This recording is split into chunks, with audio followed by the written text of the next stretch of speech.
The first thing I want you guys to do today is analyze your drawing to your reference photo. And it might be good to have someone else look at your drawing as well. So first, look at the contour of your object. Does it match your reference photo? Are the proportions of your object the same as the reference photo?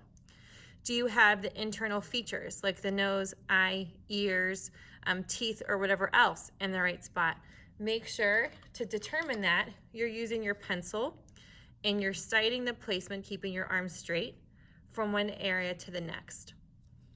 After you've put the features in the right spot, everything's in proportion, then you should have drawn in a little camouflage mass value section. So what I mean by that is, if you squint your eyes at your image, you're going to break that image down and blur it out a little bit. And you're going to see these like mass value sections that kind of turn into like these gray shapes.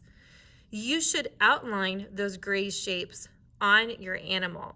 It is going to make your animal look like it has like a camouflage pattern on it, but this is kind of like the guidelines of where you need to put your values in whenever you transfer this to the Scratchboard. Once everything is accurate, then you guys can grab a sheet of tracing paper.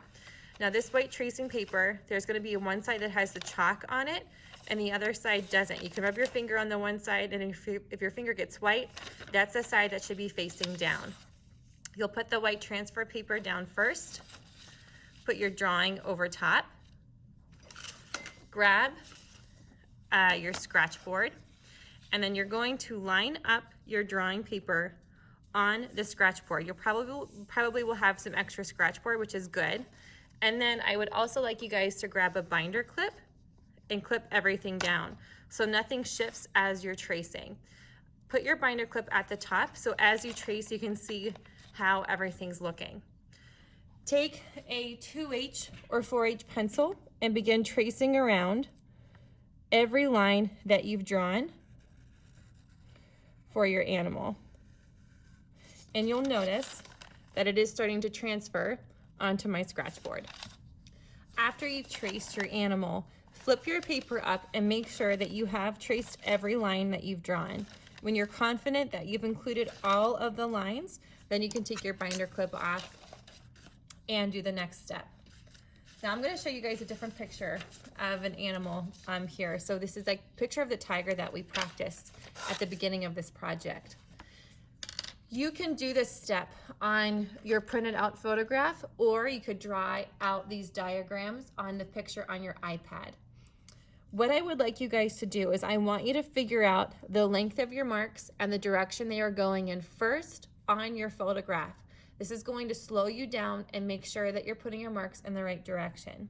So for instance, you can see here already on the nose, I have drawn in some arrows to give the direction that the fur is growing in. So whenever I do this on my Scratchboard, it's a little bit easier.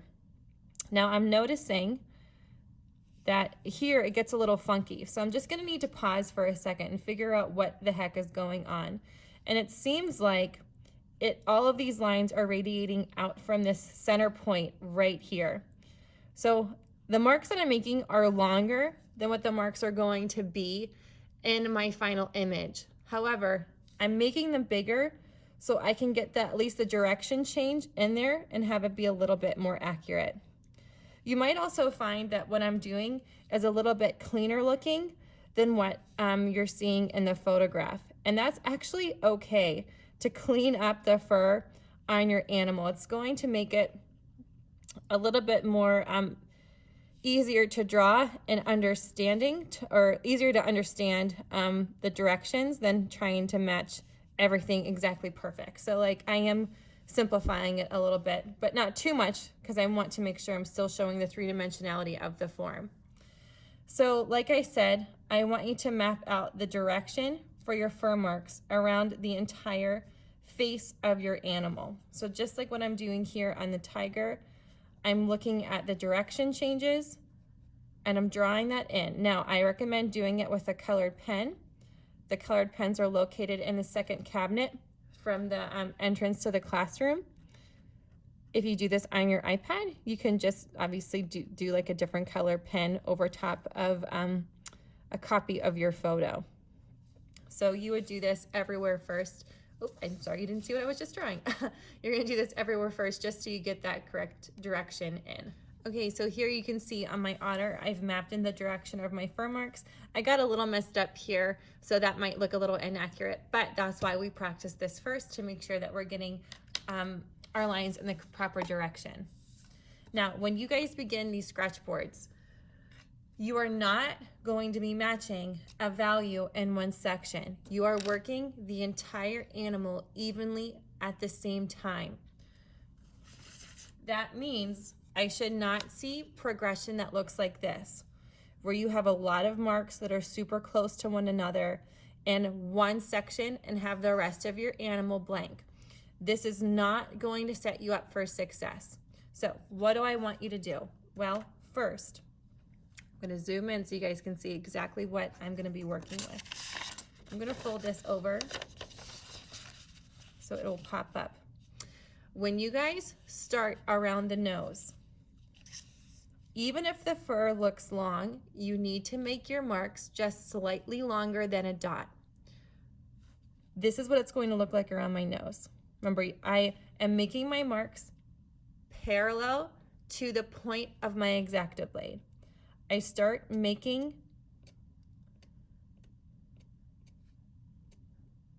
my marks far apart from one another, and they're just slightly longer than a dot. I mean, look at the size of those marks compared to my pinky, right? They're super, super small. As I draw, I'm also making sure that I'm varying the starting point of my marks. You can actually see here, when I first began, I started doing rows, and I had to catch myself because I was drawing too fast. These drawings are not going to be complete in a day. It is going to be a slow progression, and it's going to require a lot of patience. So like I said, the fur marks right around the nose should be the tiniest marks you make. So even here, I can't actually see the length of that fur. So for that, they should just pretty much be dots. But my dots are far apart from one another. I am not trying to make my marks close together.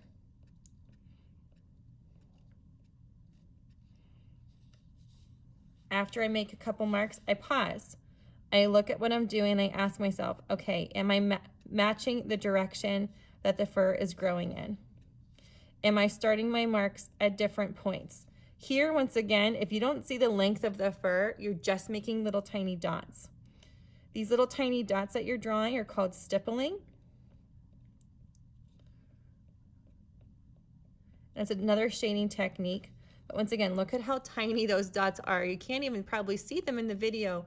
They're that small. Now, as I come further away from that nose, my marks can start getting a little bit longer, but when I say a little bit longer, I'm keeping them to about 1/8 of an inch. They're still not that long.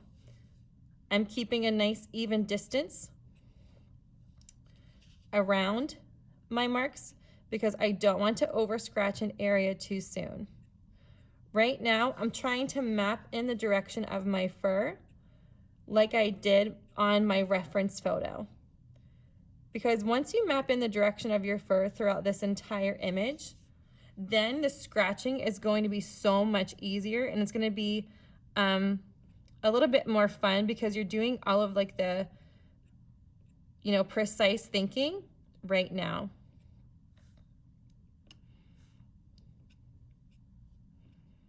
So even though I'm further away from the nose, I'm still fairly close, so my marks are still going to be fairly small. And here I have a transition where my fur is starting to go split off in 2 different directions. So I want to make sure that I'm creating a nice smooth transition there from one to another. Fur around the eyes also tends to be really small again. So here where it's like a dark gray, I want to make sure that I don't make too many marks because I don't want to overlighten that area. But I want to make sure that the size of my marks are getting smaller again because the fur is not long there. But it is draping around this eye, like so. It's even popping up at a slight angle here. So I'm going to add those little tiny marks in.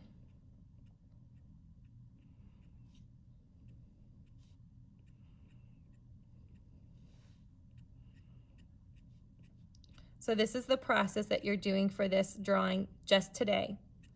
I don't want you guys, it's gonna probably take you the whole class period to get maybe even just half your animal filled with these lines. Maybe more than that, depends on how focused you are. So for these drawings, it's gonna be really hard for you guys to carry conversations and not make mistakes. So if you want to avoid making all those happy accidents, I recommend bringing in some headphones, listening to your own music, and kind of zoning out from the rest of the class. That way you can focus and make really smart marks. So this is what it should look like, right? All of my marks are far apart from one another. I'm not making my marks close together. I do not want to see this at the end of class today. I want to see this.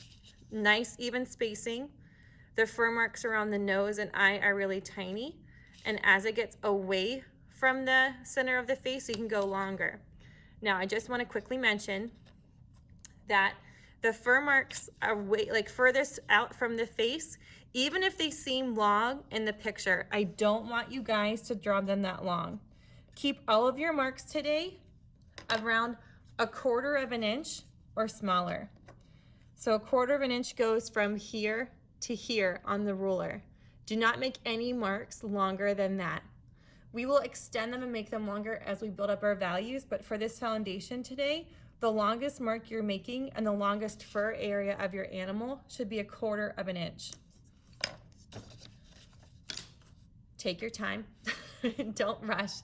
And one other thing I want to mention, remember that when you guys make your marks, you can start pressing hard when you make a mark, but lift up the pressure of your X-Acto blade as you finish that fur mark.